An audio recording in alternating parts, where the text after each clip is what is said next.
प्रधानमंत्री जी, जब से ऑक्सीजन का संकट शुरू हुआ है मेरे फ़ोन बजते रहते हैं। कभी कोई अस्पताल कहता है कि 3 घंटे की ऑक्सीजन बची है, कभी कोई अस्पताल कहता है कि 2 घंटे की ऑक्सीजन बची है।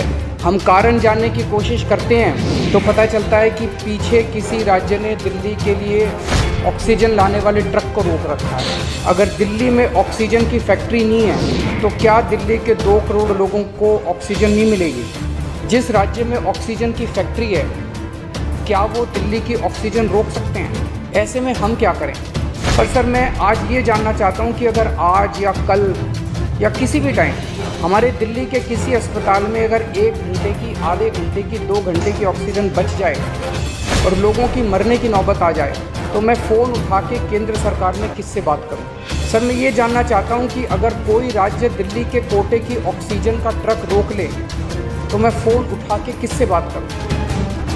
तुरंत कोई कठोर और सार्थक कदम नहीं उठाया गया तो शायद दिल्ली के अंदर कोई बहुत बड़ी त्रासदी हो सकती है। मैं आपसे मार्गदर्शन चाहता हूँ। सर, कुछ ही राज्य हैं जहाँ से मैक्सिमम दिल्ली की ऑक्सीजन आती है और जहाँ सबसे ज़्यादा हमारे ऑक्सीजन के ट्रक रोके जा रहे हैं। मेरी आपसे विनती है, अगर आप उन राज्यों के मुख्यमंत्री को एक बार बोल दें, फ़ोन कर दें कि हमारे ऑक्सीजन के ट्रक ना रोकें तो दिल्ली के लोगों को ऑक्सीजन मिल जाएगी। प्रधानमंत्री जी, कोरोना से देश को बचाने के लिए एक नेशनल प्लान बनना चाहिए। इस नेशनल प्लान के अंतर्गत देश के सभी ऑक्सीजन प्लांट्स को तुरंत आर्मी के ज़रिए केंद्र सरकार टेक ओवर करे।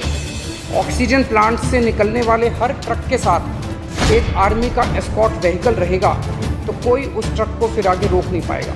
लगभग 100 टन ऑक्सीजन उड़ीसा और वेस्ट बंगाल से आनी है। हम परसों से, जब से कोटा बढ़ा है, हम कोशिश कर रहे हैं उस ऑक्सीजन को दिल्ली लाने की। मेरा आपसे निवेदन है कि यहाँ से ऑक्सीजन अगर हो सके तो हमें हवाई जहाज़ से उपलब्ध करवाई जाए, और नहीं तो जैसा अभी बताया गया, आपका आइडिया है ऑक्सीजन एक्सप्रेस शुरू करने का, वो ऑक्सीजन एक्सप्रेस शुरू करके वेस्ट बंगाल और उड़ीसा से हमें ऑक्सीजन दिलवाई जाए। आइडिया नहीं, ऑलरेडी चल रहा है। सर, दिल्ली तक नहीं पहुंच पा रही, हमारी दिल्ली तक नहीं आ रहा। उसमें अगर हमें दिल्ली के लिए भी कॉरिडोर मिल जाए तो आपकी बड़ी मेहरबानी होगी। प्रधानमंत्री जी, हमारे देश के वैज्ञानिकों ने इतने कम समय में जो वैक्सीन बनाई है, इसके लिए हमारे वैज्ञानिक साधुवाद के पात्र हैं। आपने इसमें जो प्रयास किए, आपका बहुत बहुत शुक्रिया। अभी सर, केंद्र सरकार ने आदेश जारी किए हैं कि 1 मई से राज्य सरकारें सीधे कोरोना वैक्सीन खरीद सकती हैं। इसके बाद एक वैक्सीन की कंपनी ने अपने रेट जारी किए हैं कि वो केंद्र सरकार को 150 रुपये में और राज्य सरकारों को 400 रुपये में देंगे।